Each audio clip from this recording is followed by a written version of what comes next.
Right here is the best shit you can get in Tonga. Get the mountains down, get a syringe, and mainline this bitch. When you think of Fiji, Tonga, and the Pacific Islands, you tend to think of tropical beaches and lush rainforests, not bricks of cocaine and meth being cooked with rat poison.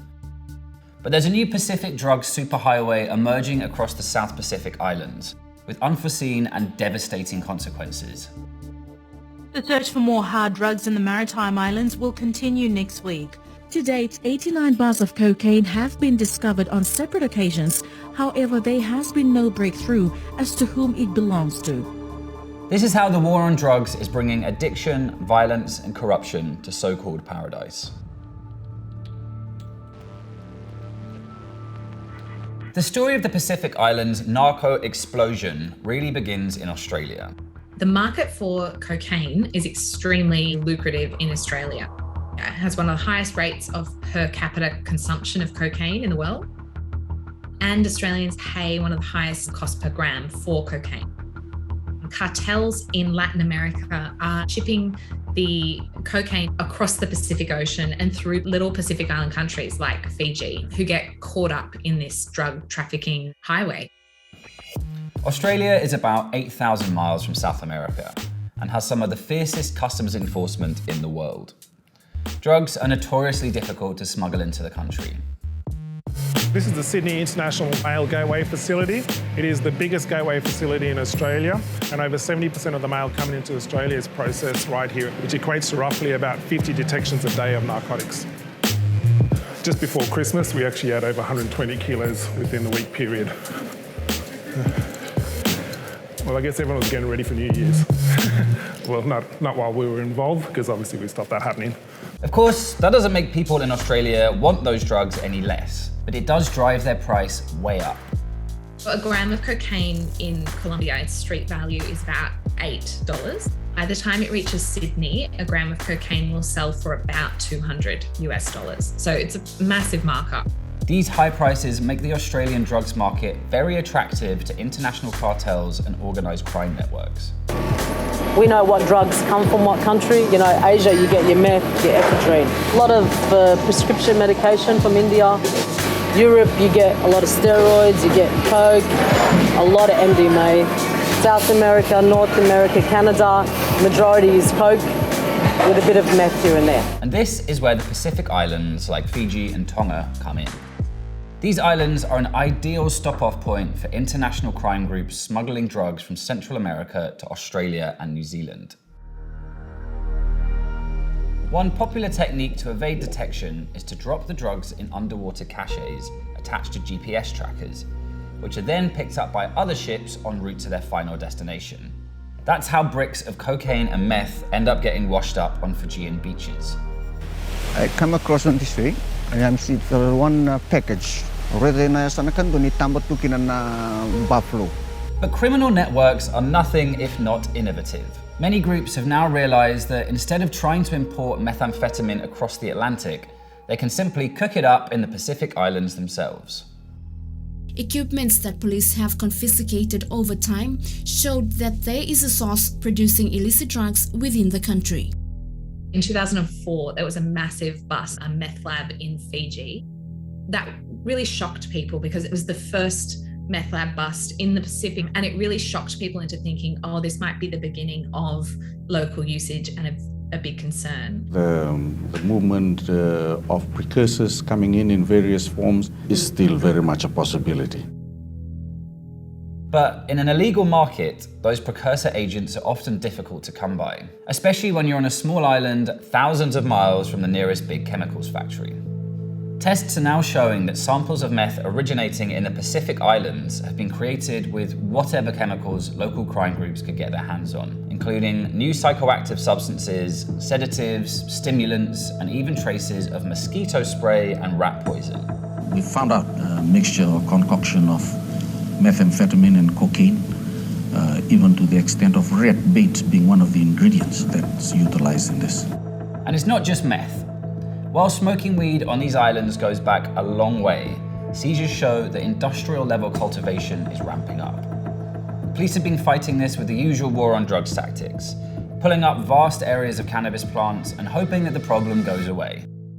But, unsurprisingly, it never does. The Fiji police force has identified another new drug hotspot. This follows the uprooting of over 1,000 plants believed to be marijuana in Tailevu last week. Fiji is so fertile. It does seem like a key part of the drugs policy is just going around uprooting cannabis plants constantly that keep cropping up. For many years, there was no issue with what law enforcement in the Pacific call white drugs. What happened is as the trafficking of cocaine and meth came through the Pacific, those drugs would be offloaded into the region as sort of payment for the local people who are involved in the trafficking. What began as an export market is now spilling over into vastly increased local drug use and the organised crime that goes along with it. You can get ice as easy as getting weed out in the streets. When did it become so available? About 2 years ago. Meth, or ice as it's commonly known, is being used to stay awake by cab drivers and workers on long shifts, as well as a party drug and increasingly by sex workers. The use of drugs is becoming more prevalent in prostitution as sex workers use them to overcome fears. At times, high-end clients are the ones who introduce hard drugs to young sex workers. The most common drugs used by sex workers are inhalants and methamphetamine. In 2009, there were only 148 drug-related policing cases in Fiji. But by 2018, this had gone up to 1,400 arrests. Meth cases rose from 2 in 2009 to 113 in 2019. And islands like Tonga are experiencing similar problems. So in this cup, right here, I have about a half an ounce of meth.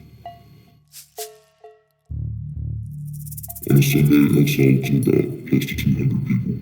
From 5 until midnight, easy $5,000. It's fucking easy $5,000. Organised crime gangs have expanded rapidly over the pandemic, taking advantage of people who've been left without work.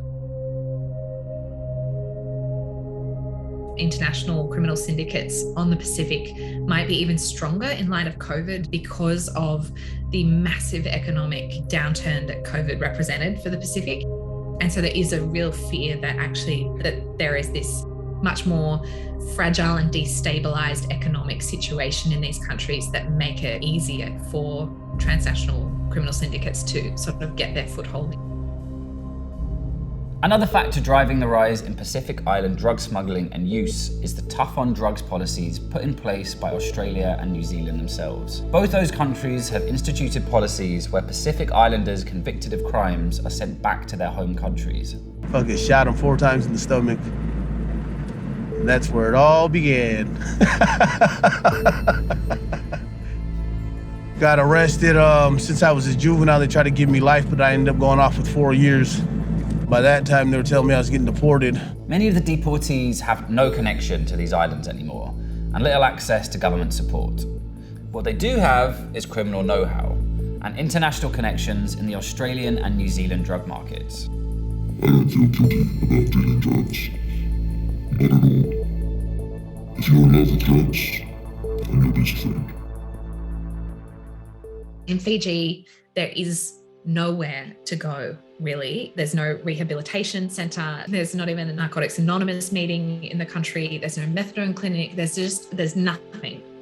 Another key component, Mr. Speaker, sir, is the rehabilitation. Because right now, St. Giles Hospital is not meant for that purpose. And I think that's one of the injustices of this whole issue is that now it's this huge local grown problem that affects communities that don't have the resources to deal with it, and they're starting from scratch to deal with the problem they really didn't have to deal with 10, 20 years ago, but now it's very, very serious. So while the drugs continue to flow on the Pacific narco superhighway, Australians pay over the odds for a gram of coke, and Asian and Latin American criminal groups reap huge profits. It's the people of Fiji, Tonga, and the Pacific Islands who are becoming the newest victims of the war on drugs. We'd like to congratulate drugs for winning the war on drugs.